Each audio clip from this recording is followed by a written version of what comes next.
มื้อนี้สมเด็จนายกรัฐมนตรีฮุนเซนและข้าพเจ้าพร้อมโดยคณะผู้แทนชั้นสูงของกัมพูชาและลาวได้ปรึกษาหารือด้วยบรรยากาศอันสนิทสนมเกี่ยวกับการร่วมมือ2ฝ่ายในได้แลกเปลี่ยนความคิดความเห็นเกี่ยวกับปัญหาที่2ฝ่ายมีความสนใจថ្ងៃនេះសម្ដេចរដ្ឋមន្ត្រីហ៊ុនសែននិងខ្ញុំនិងគណៈប្រតិភូជាន់ខ្ពស់កម្ពុជានិងឡាវបានជួបពិភាក្សាគ្នាក្រោមបរិយាកាសដ៏ស្និទ្ធស្នាល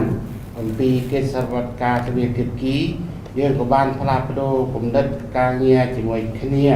លើបញ្ហាដែនភាគីទាំងពីរមានការចាប់អារម្មណ៍2ฝ่ายยืนยันขึ้นความมุ่งมั่นในการสืบต่อเสริมขยายสายสัมพันธ์มิตรภาพความสามัคคีช่วยเหลือซึ่งกันและกันที่เป็นหุ้นเสื้อในการร่วมมือที่ดีที่มีมาแต่ล้นนานระหว่าง2ประเทศก็คือ2รัฐบาลให้รับมือในแฟนดินเดินบนพื้นฐานการเคารพอธิปไตยความเสมอภาคต่างฝ่ายต่างมีผลประโยชน์ร่วมกันโดยเฉพาะ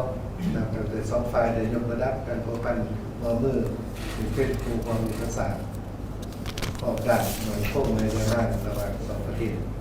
การมาเยี่ยมยามอย่างเป็นทางการครั้งนี้ในการประกอบส่วนสำคัญของในการเสริมขยายการร่วมมือที่มีมาแต่ยาวนานระหว่าง2รัฐบาลระหว่าง2ชาติลาวกัมพูชาลาวให้นับมือในการขยายตัวอย่างรู้จักភាគីយើងទាំងពីរបានបញ្ជាក់នៅឆន្ទៈដើម្បីបន្តពូនជ្រុំនៅទំនាក់ទំនងមិត្តភាពសាមគ្គីភាព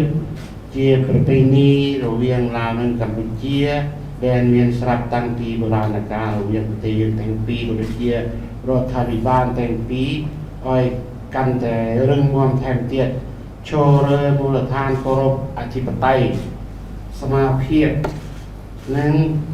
ជួយគ្នាទៅវិញទៅមកជាពិសេសចាប់តាំងភាគីទាំងពីរបានលើកកម្រិតនៅទំនាក់ទំនងជាប្រទេសដៃគូយុទ្ធសាស្ត្រគ្រប់ជ្រុងជ្រោយនិងគង់វង្សរវាងប្រទេសយើងទាំងពីរការជើញមកបំពេញទស្សនកិច្ចជាប្រការលើកនេះគឺជាការរួមចំណែកដ៏សំខាន់ចូលនៅក្នុងការពង្កើនឡើងនៅទំនាក់ទំនងនិងសហប្រតិការដែលយើងមានតាំងពីយូរណាស់មកហើយយ៉ាងរដ្ឋាភិបាលប្រជាជនយើងកម្ពុជាឡាវឲ្យទីមួយទៅមួយថ្ងៃទៅកាន់តែមានភាពល្អប្រសើរថែមទៀត2ฝ่ายได้เห็นที่เป็นเอกภาพในบรรดากระทรวงการในการที่เกี่ยวของสืบต่อจัดตั้งปฏิบัติตามเนื้อในสัญญาในข้อตกลงต่างๆที่2ฝ่ายได้เซ็นกันผ่านมาให้นับมือนับแต่ของคนหลายขึ้นโดยผ่านกลไกร่วมมือ2ฝ่ายคือคณะกรรมการรวมมาโดยการร่วมมือ2ฝ่ายลาวกัมพูชาเดือนบัญชีซี่ก็คือกลไกร่วมมืออื่นๆភាគីទាំងពីរបានឯកភាពឲ្យស្ថាប័នក្រសួងស្ថាប័នគ្រប់ស្ថាប័នបន្តចាត់តាំងអនុវត្តនៅស្មារតីនៃកិច្ចព្រមព្រៀងក៏ដូចជាអនុសាសនាផ្សេងៗដែលភាគីយើងទាំងពីរបានចុះហត្ថលេខាជាមួយគ្នានៅពេលកន្លងមកឲ្យកាន់តែចេញផ្លែផ្កាជានិច្ចតាមរយៈយន្តការនៃកិច្ចសហប្រតិការរបស់គណៈកម្មការសហប្រតិការទ្វេភាគីឡាវកម្ពុជាគេហៅថា JC ក៏ដូចជាយន្តការផ្សេងៗថែមទៀត2ฝ่ายได้แสดงความตัดสินใจสูงที่จะร่วมกันอย่างใกล้ชิดเสริมขยายการร่วมมือ2ฝ่ายให้นับมือนับปีเป็นสิทธิผลตัวจริง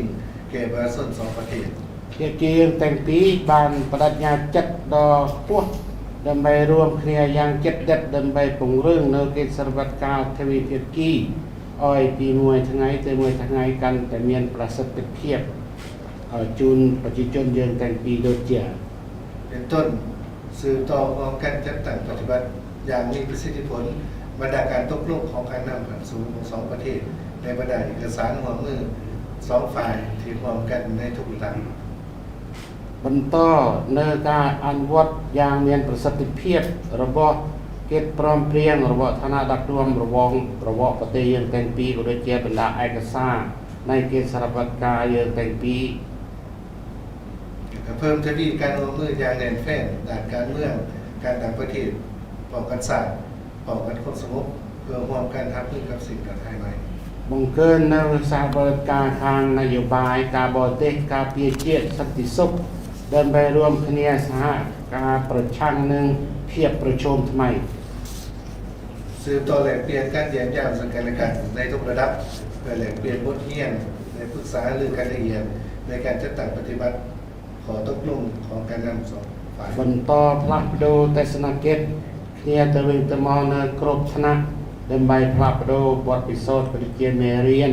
ក្នុងការចាត់តាំងអនុវត្តនៅខ្លឹមសារផ្សេងៗរបស់ការសម្រេចចិត្តរបស់ឋានៈដឹកនាំយើងទាំងពីរ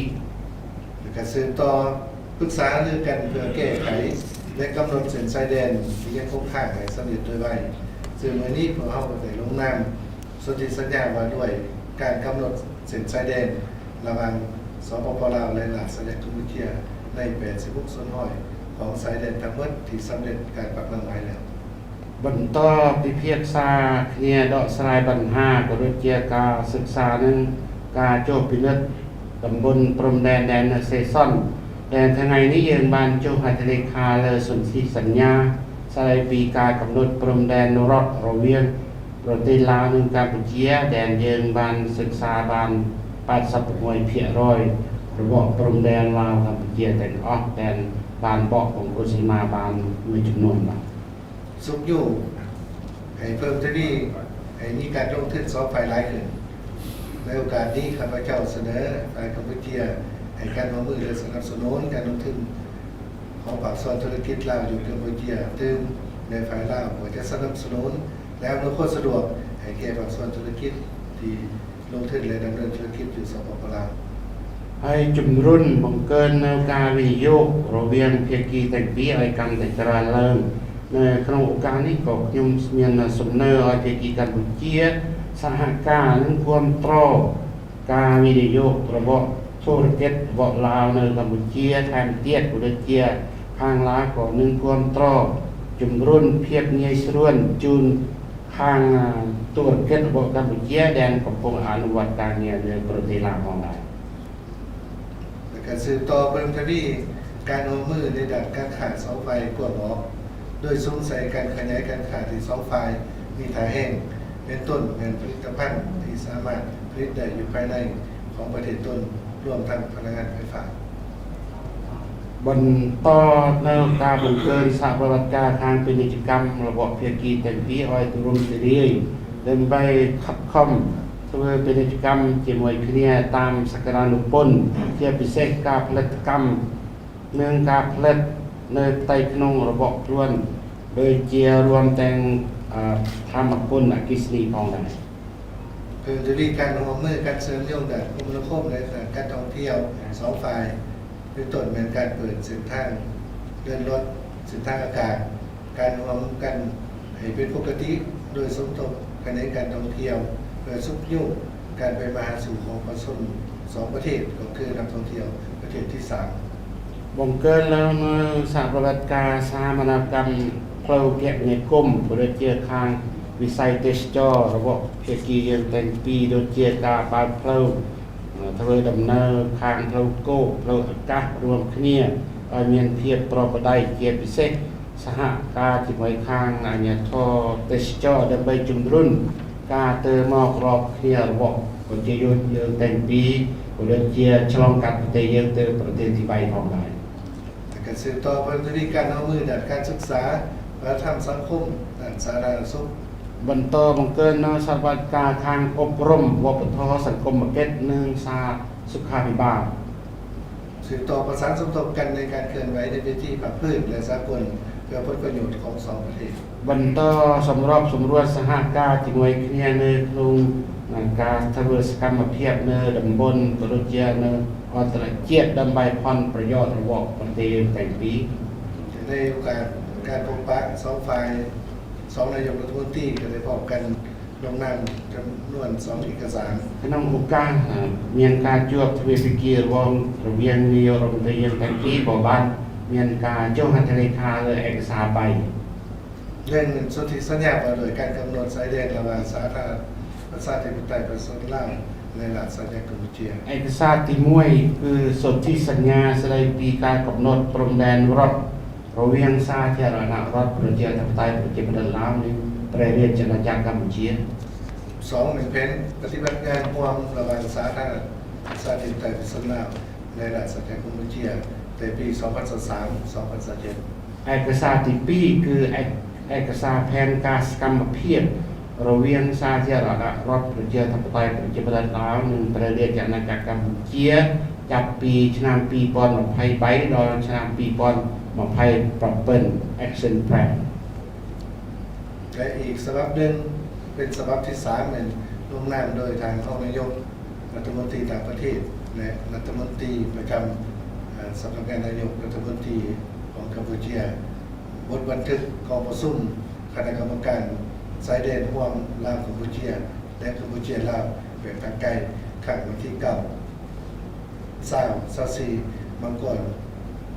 และก็8และ9กุมภาพันธ์2023 เอกสารที่3คือกำหนดหาดระบบคณะกรรมการจมรบพรมแดนกัมพูชาลาวลาวกัมพูชาตามระยะวิดีโอคอนเฟอเรนซ์ในថ្ងៃទី9ថ្ងៃទី20ថ្ងៃទី24ខែមករានិងថ្ងៃទី8ថ្ងៃទី9ខែកុម្ភៈឆ្នាំ2023